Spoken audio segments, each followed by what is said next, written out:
Every morning, like clockwork, Leo would burst through the doggy door, his tail wagging a frantic beat against the kitchen cabinets. He was a golden retriever with a heart as golden as his fur, and his morning ritual was a source of constant amusement for his owner, Briggs. But this ritual wasn't just about a morning walk or chasing squirrels. Leo had a mission. He would return, usually within the hour, with a single, carefully chosen wildflower held gently in his mouth. At first, Briggs thought it was just a cute quirk. He'd take the flower, a vibrant splash of purple or yellow, and place it in a small vase on the kitchen windowsill. "Another present for me, boy?" he'd ask, scratching Leo behind the ears.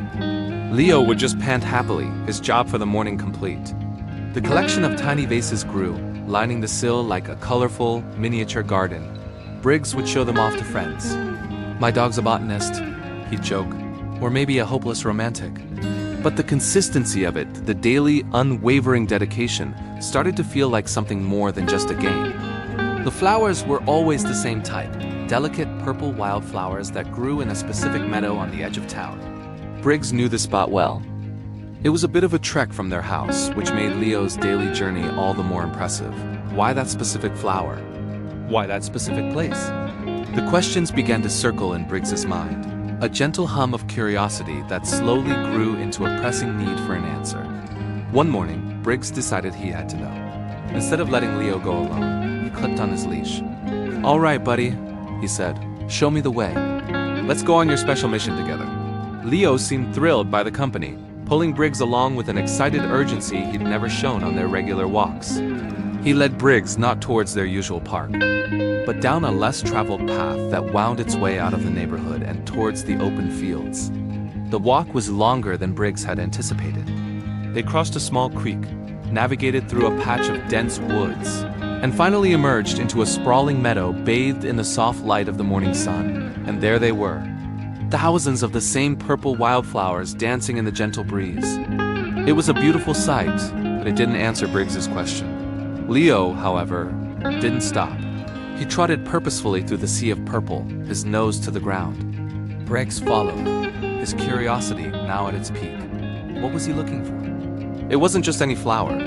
Leo was searching. He'd sniff one, then another, before moving on, as if he was looking for the perfect one. Finally, after several minutes of careful inspection, he gently plucked a single stem, holding it triumphantly in his mouth. But then, he didn't turn back for home. Instead, he continued across the meadow, leading Briggs towards a small, quiet corner on the far side where a cluster of old oak trees stood guard. As they got closer, Briggs saw it. A small, weathered gravestone, almost hidden by overgrown grass. It was old, the inscription faded, but Briggs could just make out the name. Anna. Leo trotted right up to the stone and, with a tenderness that made Briggs's heart ache, he carefully laid the purple wildflower at its base. He then sat down, his body pressed against the cool stone, and let out a soft, low whine. It wasn't a sound of pain, but a sound of remembrance. A sound of love. Briggs stood frozen, the pieces of the puzzle clicking into place with a devastating clarity. He slowly knelt down, running a hand over the worn stone. He didn't know who Anna was. The grave looked like it had been there for a very, very long time. It seemed forgotten by everyone, except for one loyal, furry friend. Who was Anna, and what was her connection to Leo? Briggs knew he couldn't leave it at this. He had adopted Leo from a local shelter just a year ago. The shelter had told him Leo's previous owner, an elderly man, had passed away, and the family couldn't keep him. They hadn't mentioned anything else. That afternoon, Briggs drove back to the shelter. He found the same kind woman who had helped him with the adoption papers. He described the meadow, the gravestone, and Leo's daily ritual. The woman's eyes softened with recognition. "Oh, you mean Leo and Mr. Gable?" she said softly. She pulled up an old file. Leo's previous owner was a man named Thomas Gable. He had adopted Leo as a puppy. Thomas's wife, Anna, had passed away years before he got Leo.